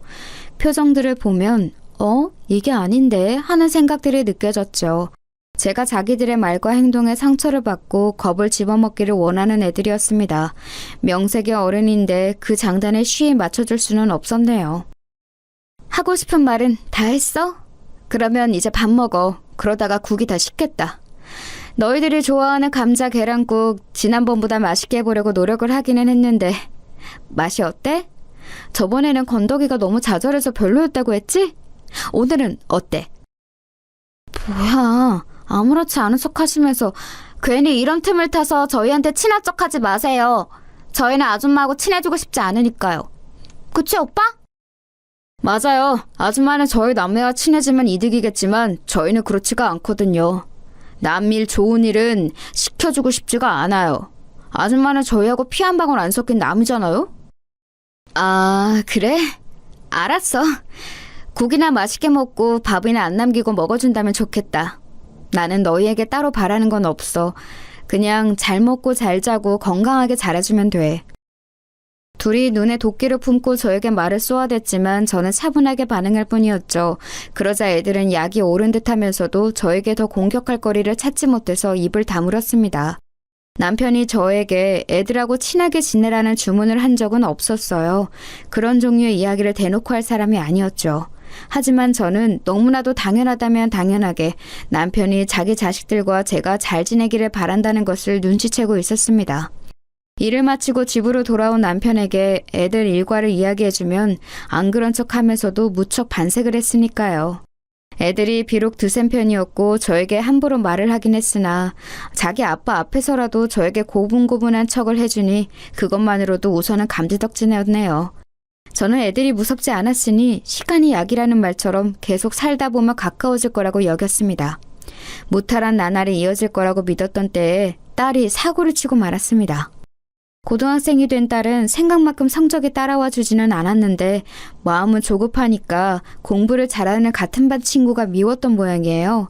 그 친구가 과목별로 요점 정리를 해놓은 공책을 딸이 훔쳤습니다. 그랬다가 딱 걸렸는데 문제는 그때가 처음이 아니었던 것이었죠. 이미 지난 몇 달간 그 친구의 공책, 문제집, 필기구 등을 훔쳐다가 자기가 몰래 쓰거나 내다 버려왔던 거예요. 그런 전말까지 밝혀지자 선생님께서는 학부모를 호출하셨고 제가 학교에 갔습니다. 선생님께 사과를 드리고 재발 방지를 약속하는 그런 과정만 머릿속에 그리고 간 저는 당황하고 말았어요. 피해 학생의 양친이 학교에 와 계셨습니다. 그리고 딸은 분한 얼굴로 입술을 꾹 다물고 눈물만 뚝뚝 흘리고 있었어요. 그런 쪽에 문외 아닌 제가 보기에도 비싼 명품인 것들을 몸에 두르신 피해 학생의 모친께서는 딸에게 삿대질을 하시며 앞길을 망쳐놓겠다고 하셨습니다. 너같이 싹수 노란 애는 커서도 똑같겠지. 갱생이라는 게 안 될 거야. 학교 측에서 교칙 따져가며 내리는 징계? 눈물 어린 사과? 그딴 거 다 필요 없어. 나는 네가 대학을 가든 취업을 하든 결혼을 하든 그때마다 네가 도둑년이라는 걸 널리 알릴 테니까 어디에서 무엇을 하든 얼굴을 못 들게 다니게 해줄게. 감히 내 딸의 학업을 그따위로 방해해놓고도 두 다리 뻗고 잘 생각을 했다면 너는 크게 착각한 거란다. 이 천하의 몹쓸 도둑년아. 너 같은 쓰레기 종자를 낳고 키운 부모 면상이 참 궁금하다. 듣는 것만으로도 심장이 아려오는 모진 소리였습니다. 억장이 무너진 채로 그곳에 다가간 제가 피해 학생의 양친을 향해 정중하게 인사를 드렸습니다. 조용한 목소리로 제가 엄마입니다 라고 하자 그 두 분도 움찔하셨지만 제 뒤에선 딸이 흠칫하는 게 느껴졌어요. 정말 죄송하게 생각합니다. 전부 다 제 불찰입니다. 제 딸은 영특하고 착한 아이예요. 다만 공부 욕심이 많고 때때로 의욕이 넘쳐서 충동적인 일을 벌일 때가 있습니다만 그뿐이에요. 이렇게 멀쩡한 아이를 결코 옳지 못한 행동을 하도록 만든 원흉이 바로 저입니다. 예? 그렇다면 혹시 어머니께서 그거 훔쳐라 저거 훔쳐라 이렇게 지시라고 하셨다는 건가요? 아니요, 그런 의미는 아니었습니다. 저는 제 딸이 그런 잘못을 저질렀는지 몰랐어요. 지난 몇 달간 눈치조차 채지 못했죠. 그러니 저의 잘못입니다. 학교에서 무슨 일이 있었는지 들여다보려고 노력하지 않았고 안일하게 지나치고 말았던 부족한 엄마의 잘못이에요. 아직 미래가 창창하고 꿈이 많은 아이입니다. 부디 마음 너그러이 써주셔서 제 딸이 그랬던 행동을 교정하고 옳게 된 앞날을 살아갈 수 있도록 그 미래를 온전히 누릴 수 있도록 부디 이번 일을 용서해 주세요. 감히 용서를 구합니다. 부탁드려요. 다시는 이런 일이 일어나지 않도록 제가 더욱 노력하는 엄마가 되겠습니다. 다시 한번 제 딸이 저지른 잘못에 대해 죄송하다는 인사를 전합니다. 저는 깊숙이 허리를 숙여 인사를 드렸습니다. 필요하다면 언제든 무릎을 꿇을 준비가 되어 있었고요. 하지만 다행히 그럴 필요는 없었어요. 무척 난감하고 떨떠름하다는 표정으로 피해 학생의 양친께서는 이번 일을 이쯤에서 넘어가겠다고 해주셨습니다. 그러자 안심이 된 것인지 딸이 한숨을 내쉬면서 잠시 몸을 휘청거리더라고요. 많이 걱정했고 긴장했을 테지요. 피해 학생은 소위 엘리트 집안이라고 불리우는 환경에서 자란 아이였더라고요. 집안에 든든한 백이 여럿 있었으니 딸에게 보복을 가하는 것도 어렵지 않은 일이었습니다. 그런데 무사히 상황 정리가 된 거였어요. 저는 딸에게 이제 괜찮다는 표시로 어깨를 두드려 주었지만 딸은 자존심이 상한다는 얼굴로 제 손을 쳐내더니 교무실을 떠나서 교실로 가버렸습니다. 그리고 남겨진 저에게 피해 학생의 모친께서 슬그머니 다가오시더니 이런 말씀을 남기셨어요. 제가 전에 친엄마가 돌아가셨다는 것 같던데 그럼 어머니께서는 새엄마이신 거죠? 조심하세요. 오시기 전에 무슨 일이 있었던 줄 아시나요? 저희한테 돈 많다고 떵떵거리지 마라. 어차피 목숨은 똑같이 한 개다. 이런 소리를 했습니다. 아휴, 저는 그게 왠지 섬뜩하게 들리더라고요. 저는 그냥 맞장구를 치듯이 네 하고 말았지만 왠지 그 문장을 곱씹어보자 조금 무섭게 느껴지기도 했습니다. 하지만 깊이 생각하면 저에게 득이 될 게 없을 것 같아서 그러지는 않았네요. 딸을 도와주었던 그 사건 이후 남편이 저에게 보내는 신뢰는 더욱 깊어졌고 딸은 더 이상 제 면전이 되고 조롱하며 비꼬는 행위를 하지 않았습니다. 오만방자한 그 태도는 여전했지만요. 수험생 신분을 방패 삼아서 왕노릇을 하였던 아들은 수능을 코앞에 두고서는 더욱 예민하게 굴었어요. 아줌마, 호박 좀 먹고 싶어서 해달라니까 지금 이게 뭐예요? 장난하세요? 일부러 저 엿먹이려고 이러시는 거죠? 호박 중에 팥이 왜 이렇게 많아? 이 콩들은 또 뭐고? 건강 생각해서 넣어봤는데 마음에 안 드니? 입맛에 안 맞아? 그 콩은 두뇌에 좋다고 유명한 거라서 공부하는 데 도움될까봐 일부러 구에다가 넣어본 건데 맛이 별로면 건더기는 빼고 먹어. 생각해서 넣는다고 넣은 건데 내가 괜히 그런 것 같다. 미안해. 다음에는 호박죽 건더기 없이 정말 깔끔하게 맛있게 해줄게. 지금 나랑 어디 한번 해보자는 건가? 건더기는 빼고 먹으라고? 그럼 나보고 직접 건더기를 분리하라는 거잖아. 그건 당신이 해야지 이 아줌마야. 진짜 엄마도 아닌 주제에 나댈 때부터 알아봤어야 했는데 어떻게 하면 이렇게 단 한 구석도 쓸모가 없지? 쓸모가 없다는 말. 왠지 저를 괴롭혀대셨던 시어머니가 떠올라서 눈앞이 아찔해졌습니다. 충격을 받은 제가 가만히 있자 아들은 호박죽이 담긴 그릇을 저에게 던졌어요. 턱에 맞았고 내용물은 전부 제 옷을 적시며 쏟아져 버렸죠. 뜨끈한 호박죽에 젖은 채로 그릇이 바닥을 나뒹구는 소리를 듣고 있자니 이보다 더 비참할 수는 없겠다는 생각이 들었습니다. 그런 생각을 하면서 저는 웃었습니다. 희미하게 웃어 보이며 아들에게 난 괜찮으니 공부하러 들어가 봐 이런 소리나 기껏 했던 것 같아요. 수능이 목전이었는데 제가 망칠 수야 없었죠. 저에게 쌍욕을 내뱉고 방으로 들어간 아들을 위해 저는 다시 호박죽을 새로 끓였습니다.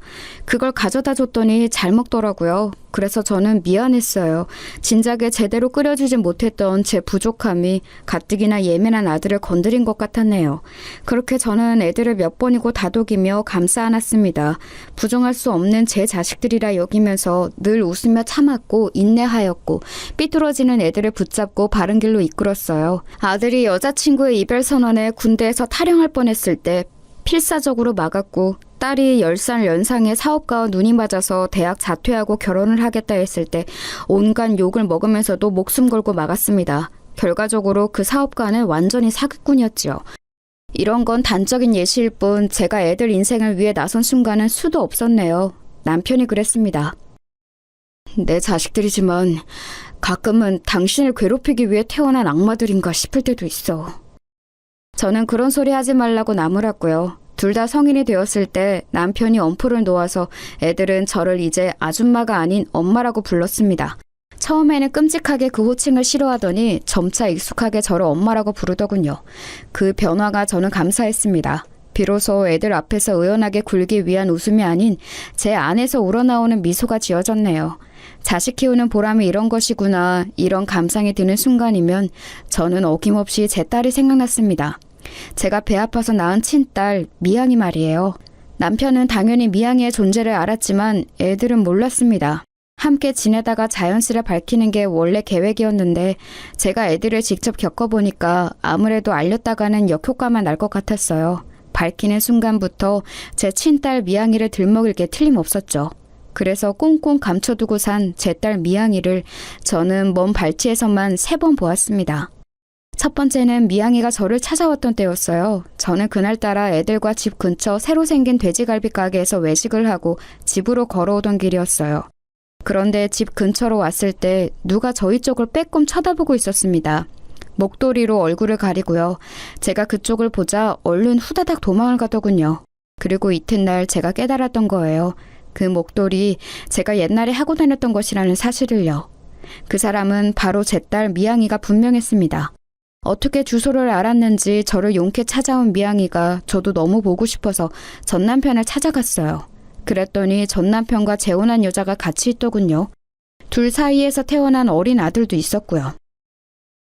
미양이 우리나라 최고의 명문대 들어가서 지금 잘 지내고 있으니까 신경 끄고 네 인생이나 살아. 너를 찾아간 거 그게 뭐 어때서? 낳아준 친엄마니까 한 번쯤은 그냥 궁금했겠지. 그게 다야. 괜히 의미 부여하지 마. 그런데 언뜻 봐도 왜 이 집에 미양이 흔적이 없어? 대학 다니느라 자취하기 때문이라고 보기에는 아예 아무 흔적도 없는데? 내 눈은 못 속여. 미양이 지금 어디서 지내는 거야? 내 딸 만나게 해줘. 저는 눈이 뒤집혀서 전 남편에게 달려들었고 그러자 재혼한 여자가 저를 거칠게 떼어냈습니다. 저보고 구질구질하게 굴지 말고 꺼지라고 하더니 제 머리채를 잡고 현관 밖으로 끌어냈어요. 엉덩방아를 찧은 저에게 발길질까지 하려고 해서 저는 그걸 피하려다가 계단 아래로 굴렀습니다. 전 남편이 깜짝 놀라서 저에게 달려오려고 하다가 멈칫하고는 헛기침을 하더군요. 야, 너 우리 엄마 손에 죽고 싶은 거 아니라면 그냥 곱게 가라. 그게 네 신상의 이로운 길이야. 미양이는 제발 찾지 말고. 네가 없었기 때문에 잘 자라는 아이야. 저는 눈물을 훔치며 절뚝이는 다리로 집에 돌아왔어요.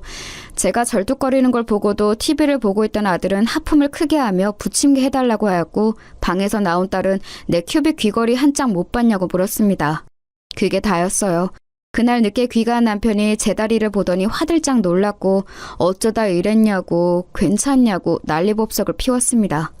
저를 걱정해주는 반응에 고작 그것만으로도 울컥해서 저는 빨리 대답을 못했었죠. 제가 조용히 눈물을 흘리자 남편은 가만히 저를 안아주었습니다. 재혼으로 만난 이 남자에게서 늘 위로를 받았고 평안함을 느껴온 바였어요. 그랬기에 성격 포악한 애들을 인내하며 살아올 수 있었죠. 왜냐하면 이 남자의 자식들이니까요.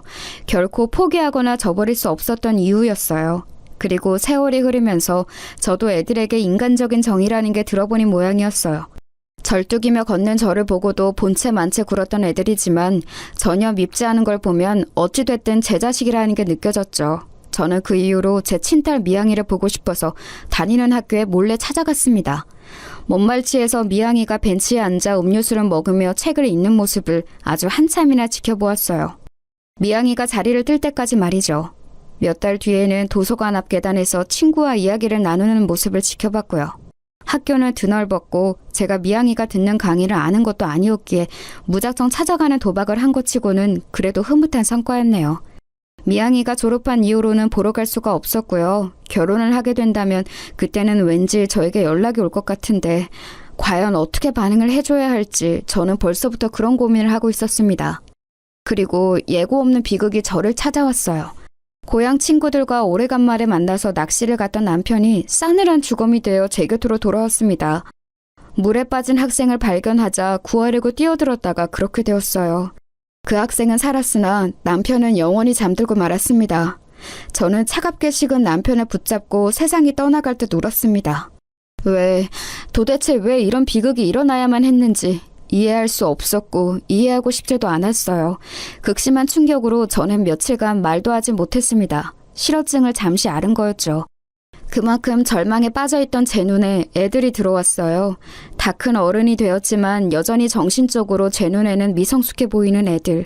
어렸을 때 엄마를 잃었고 다 크고 나서는 아빠까지 잃게 된 애들. 그 애들은 제 자식들이었습니다. 제가 애들을 위해서라도 무력하게 주저앉아 있을 수는 없다는 생각이 들었어요. 크게 낙심해서 우울해져 있는 애들을 다독이기 시작했습니다. 하늘나라로 먼저 여행 간 아빠 보시기에 부끄럽지 않은 인생들을 살았으면 좋겠다며 그런 격려와 응원의 말을 끊임없이 해주었죠. 애들은 점차 기운을 차렸고 각자 취업도 했으며 결혼을 전제로 하는 진지한 연애들도 시작했습니다. 남편이 떠난 이후에 진작에 내놓았던 집은 급한 게 아니었으므로 가격을 낮추지 않았는데 꽤 오래 걸려서 매매가 되었어요. 집을 판 돈은 애들에게 공평히 반반씩 나누어 주었습니다. 둘 다 나가서 살고 있었기 때문에 생활하는 것에도 아주 큰 도움이 될 돈이었죠. 미래를 계획하기에도 안성맞춤이었고요. 다만 저에게 애들이 지나가는 말로나마 저는 제 몫을 챙기지 않아도 되냐고 물어보지 않는 게 살짝 서운했네요. 시간이 지나자 제가 먼저 연락하지 않으면 연락을 하지 않는 애들의 태도에도 왠지 섭섭함을 느꼈고요. 그러던 어느 날 저는 아주 오랜만에 건강검진을 받아보았다가 제가 암에 걸렸다는 사실을 알게 됐습니다. 그것도 말기였어요. 몸이 안 좋다고는 생각했었지만 암과 연결 지어볼 생각은 한 적이 없었기에 하늘이 무너지는 듯 했습니다. 저는 당연히 곧장 애들에게 연락을 했어요. 병원에 있다고 아주 중요하게 할 이야기 있으니 꼭 와달라고 그랬습니다. 내가 암에 걸렸대. 그리고 지금 상태가 말기라서 마음의 준비를 하고 있어야 할 것 같대. 나는 아직 너희 아빠를 따라갈 준비가 안 됐는데 나 어쩜 좋으니? 네? 암 말기라고요? 그럼 돌아가시겠네요? 저 지금 여자친구하고 결혼 얘기를 하던 중이었는데 결혼식 날짜를 신중하게 한번 생각해봐야겠어요. 아예 나중으로 잡는 것도 나쁘지 않겠네요. 하실 말씀 다 하셨으면 저는 바빠서 먼저 가볼게요. 아들이 죄송하다는 표정을 지어 보이고 병실을 빠져나갔습니다. 순식간에 벌어진 상황에 저는 넋을 잃고 말았어요. 대체 이런 반응이 정상적인 것인가 가능은 한 것인가 싶어서 믿어지지 않았습니다. 이런 제 감상에 동의를 구하며 저는 딸을 쳐다봤는데 그러자 딸이 한숨을 내쉬더군요. 짜증나. 왜 암에 걸리셔서 사람을 귀찮게 만드세요? 이런 얘기 듣고 가만히 있으면 나쁜 년 되는 것 같아서 짜증난다고요. 너는 지금 네 기분과 네 입장이 더 중요해? 어떻게 그럴 수가 있어? 사람이라면 이래서는 안 되지. 훈계하면서 슬슬 감명시키려고 밑바까시는 거죠? 안 통해요. 저도 오빠처럼 많이 바빠서요.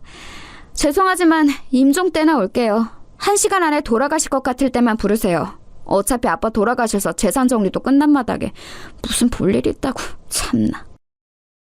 딸이 투덜대며 병실을 나갔고 저는 지난 세월을 곱씹어봤습니다. 제가 뭘 그렇게 잘못했나 싶어서요. 그런데 가슴에 손을 얹고 생각을 해봐도 저는 애들에게 잘못한 게 없었습니다. 살신 성인의 자세로 살아온 게 잘못이라면 잘못이었지요. 제 가슴에 피멍이 들고 눈에는 피눈물이 흐르던 그때였어요. 병실 문이 열리고 들어온 사람은 제 친딸 미양이었습니다. 엄마? 저 이제는 알아요. 옛날 그때 엄마가 왜 저를 두고 가셨는지, 왜 그렇게 말씀을 하실 수밖에 없었는지. 저를 보러 오셨다가 사기꾼 그 여자한테 수모를 당하셨다는 것도 이제는 다 알고 있어요. 아빠가 얘기해 주셨어요. 미양이가 울면서 제 품에 안겼습니다. 다 큰 제 딸. 그러나 여전히 저에게는 아이 같은 미양이를 저도 아주 오랜만에 안아보았고 한참을 울었어요. 그리고 이야기를 들었습니다. 놀랍게도 제가 미양이를 보러 전 남편에게 찾아갔다가 계단을 굴렀던 그날 전 시어머니셨던 그분이 저처럼 똑같이 계단을 구르셨다네요. 다른 점이라면 저는 가볍게 구른 것이었고 그분은 뇌를 다쳐서 그 이후로 병원 생활을 수개월 이어가시다가 돌아가셨대요. 전 남편은 이걸 두고 제 원한이 내린 저주라고 했다고 합니다. 그런데 전 시어머니 그분이 돌아가시고 2달이 지났을 때 웬 남자가 찾아오더니 전 남편에게 당신 아들은 내 아들이라고 했다는 거예요. 알고 보니 재혼한 그 여자는 다른 남자와의 사이에서 아들을 가진 것이었고 전 남편을 속여왔던 겁니다. 친자 검사를 해봤더니 그 아이는 정말 전 남편의 핏줄이 아닌 것으로 나왔고요.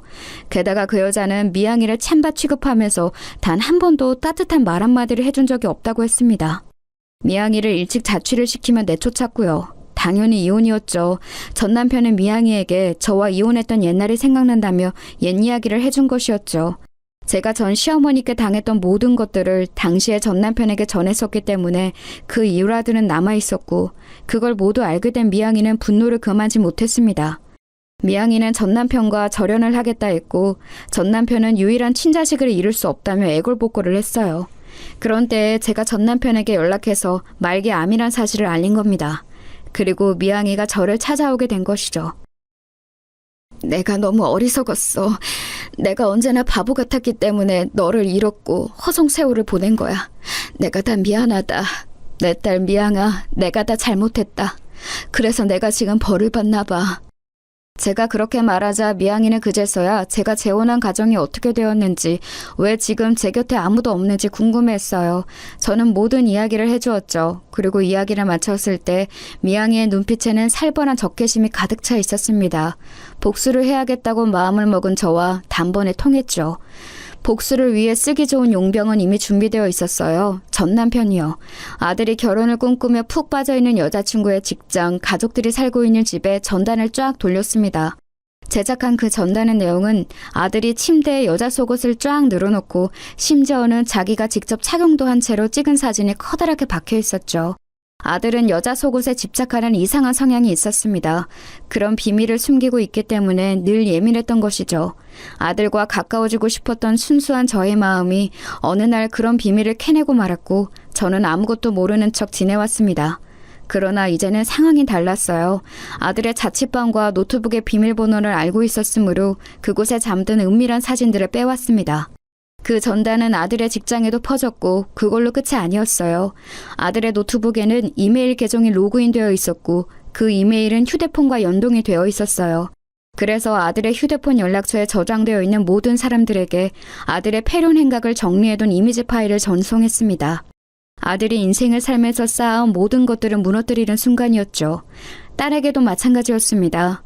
딸이 어렵사리 들어간 직장, 순진한 척 가면을 쓰고 만나고 있던 남자친구에게 진실을 알려주었습니다. 딸이 어떻게 성격이 파탄난 인물인지 여실히 보여주는 폐륜의 증거들을 싹 돌렸어요. 그리고 딸이 고등학교 때 반 친구를 상대로 상습적인 도둑질을 해서 걸렸던 사건의 자료까지 첨부했습니다.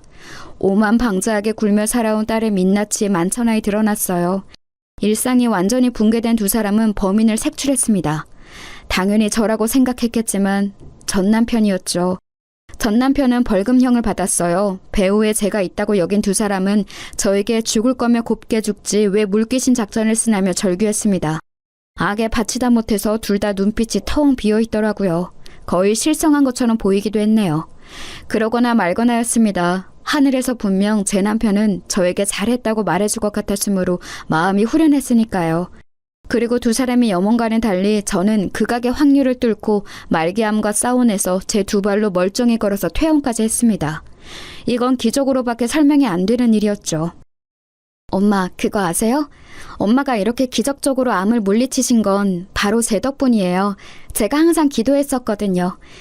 저는 좋은 대학 못 가도 되고 좋은 직장 못 들어가도 되니까 우리 엄마만 건강하고 행복하게 살게 해주세요. 이런 기도 맨날 똑같이 드렸었어요. 지금에 와서 그 기도가 들어졌나 봐요. 제 딸 미양이는 웃었는데 저는 울었습니다. 제가 그 옛날 미양이를 두고 떠나면서 속으로 했던 기도와 너무나도 흡사했기 때문이에요. 나는 조금 불행해져도 상관없으니 상대가 행복해지길 바라는 것. 이것이야말로 조건이 필요하지 않고 어떤 대가를 요구하지도 않는 진짜 사랑이라는 생각이 들었습니다. 제가 제 딸의 엄마이고 제 딸이 저의 딸이라는 그 자명한 사실이 너무나도 기쁜 순간이었습니다. 저는 그 이후로 미양이와 행복한 일상을 살아가기 시작했어요. 사실 중간에 한번 다시 몸이 안 좋아져서 절망적인 순간도 찾아왔었지만 다시 고비를 이겨내고 귀중한 일상을 살아가고 있습니다. 제가 아들, 딸로 여겼던 그 두 사람에게 진정한 복수가 될 것을 저는 쥐고 있었기 때문에 평안히 지낼 수 있었죠. 그건 바로 하늘나라로 여행을 간 남편이 남긴 재산이었어요. 자식들을 곱게 바라보지 않았던 남편은 진작 저에게 수차례에 걸쳐 재산을 넘겨주었습니다. 저에게 고마운 마음을 표시하고 싶어서라고도 했고, 만약에 자기한테 무슨 일이 생기더라도 제가 주도권을 쥐고 행동할 수 있길 바라는 뜻이라고도 했었어요. 남편이 단 한 번도 언급하거나 표를 낸 적이 없었던 재산이었기에 그 두 사람은 알지 못했습니다. 그래서 항상 우리 집은 생각보다 돈이 없다고 두 사람은 여겨왔었죠. 많이 돌고 돌아서 비로소 찾은 행복한 일상은 꿈꿔왔던 것보다도 더욱 달콤합니다.